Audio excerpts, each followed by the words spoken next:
चरण सरोज गुरु मद मंगल आगार। जे सेवत नर होते भव सागर से पार। गुरु जी के सुमिरन मात्र से नाशत विघ्न अनंत। तासे सर्वारंभ में धावत हैं सब संत। तासे सर्वारंभ में धावत हैं सब संत।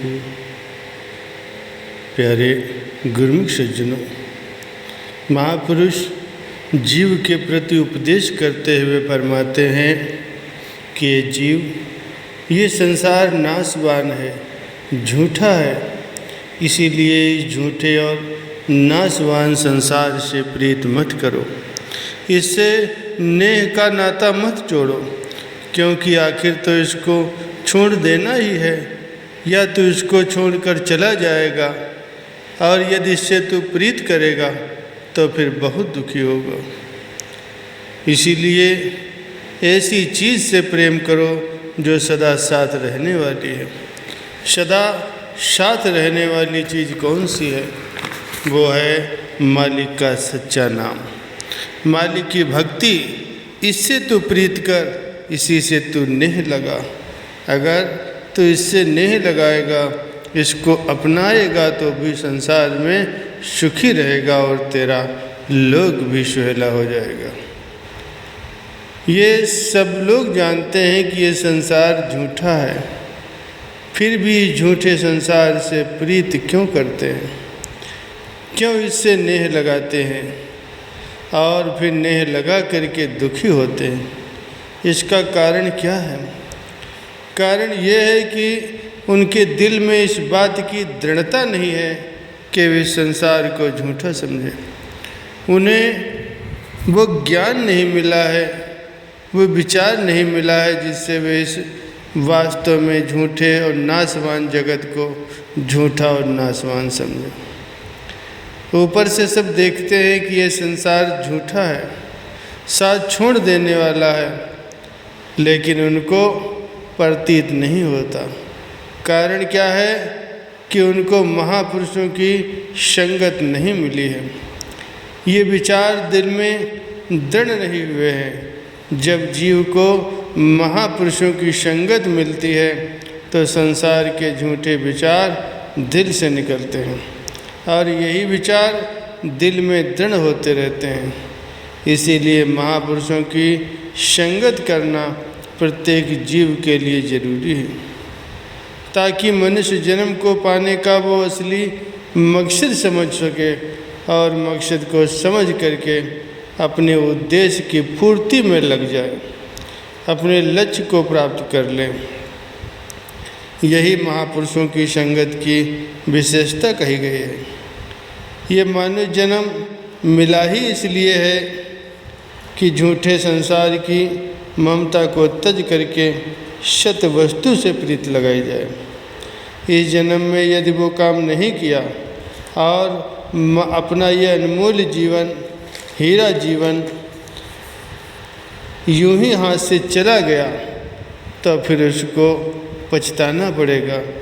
इसीलिए महापुरुष जीव को बार बार समझाते हैं, सचेत करते हैं कि आम दुनिया भूली हुई है। आम दुनिया नहीं समझ सकती कि यह संसार झूठा है। संसार झूठा होने के नाते इसको फिर भी वो सत्य ही समझ रही है। जरा आप अपने अनुभव से देखो और सोचो कि यदि संसार झूठा है तो झूठी वस्तु के बिछुड़ जाने से या उसके अलग होने से दुख नहीं होना चाहिए। लेकिन एक आम संसारी आदमी का कोई रिश्तेदार, संबंधी, कोई परिवार का व्यक्ति अगर संसार से चला जाता है, शरीर छोड़ देता है, तो वो बहुत दुखी होता है। यदि धन चला जाए तो भी बहुत दुखी होता है। माल की मिल्कियत चली जाए तो भी दुख होता है। इसका कारण क्या है? कि उसने झूठे पदार्थों से प्रीत की हुई है और उन झूठी चीज़ों के बिछुड़ने से वो दुखी होता है। कारण क्या है? कि उसको समझ नहीं है चीज़ें झूठी हैं सच्ची हैं। वह इन झूठी चीज़ों को तो अपना मान के बैठा है, परंतु जो अपनी चीज़ है, मालिक का नाम, मालिक की भक्ति, उसका कोई ख्याल नहीं है। उसके न मिलने से मनुष्य दुखी नहीं होता। क्यों दुखी नहीं होता? क्योंकि उसे इस बात की समझ नहीं है। यदि समझ की इस चीज़ के न मिलने से मनुष्य के दिल में ये उमंग उठ जाए कि मुझको अपनी चीज़ नहीं मिली, तो वह फिर कोशिश करेगा अपनी चीज़ को पाने के लिए, तो कुदरत भी उसकी सहायता करेगी, उसको सच्ची चीज़ के मिलने के लिए रास्ता बताएगी और अंततः फिर वहाँ तक पहुँचा देगी जहाँ वो चीज़ मिलती है।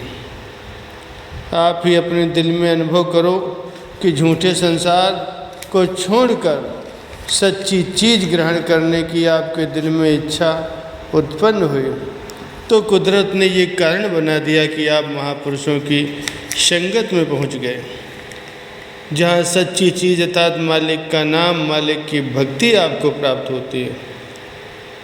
ये गुरमुखों की अपनी चीज़ है और इससे ही साथ निभाना है, इससे ही जीवन के उद्देश्य की पूर्ति होनी है।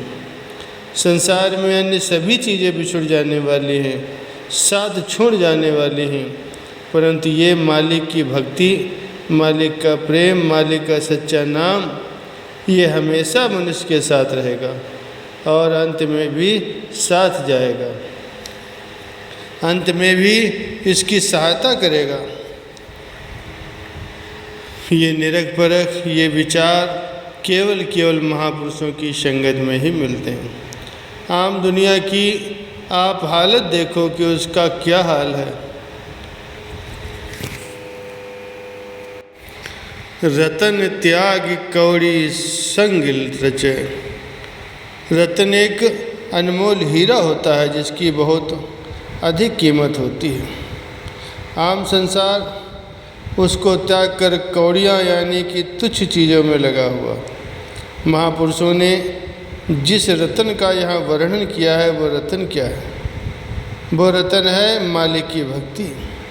संसारी मनुष्य भक्ति को छोड़ करके संसार के झूठे पदार्थों में लगा हुआ है और सच को छोड़ करके झूठ के प्रपंच में रच गया है, संसार के झूठे पदार्थों में रचा हुआ है। जो छोड़ जाने वाली चीज़ है उसके लिए समझता है कि वो हमेशा मेरे साथ रहेगी, ये स्थायी एवं शाश्वत है। और जो वास्तव में स्थायी एवं शाश्वत चीज़ है, मालिक का सच्चा नाम, मालिक की भक्ति, उसकी ओर ध्यान तक नहीं देता। जो साथ छोड़ देने वाली वस्तु है, जो बिना जाने वाली वस्तु है, जिसको एक दिन साथ छोड़ जाना है, उसके लिए दिन रात परिश्रम करता रहता है। और जो संग जाने वाली वस्तु है उसको छोड़े बैठा है। देखो मनुष्य कितना गुमराह हो गया है। ये ठीक है, संसार में रहते हुए मनुष्य को कोई न कोई कर्म तो करना ही है, परंतु झूठी चीज़ों के लिए अपने उद्देश्य को भुला दे, शरीर के झूठे सुखों के लिए, शरीर इंद्रियों के झूठे रसों के लिए अपनी आत्मा तक का विचार त्याग दे।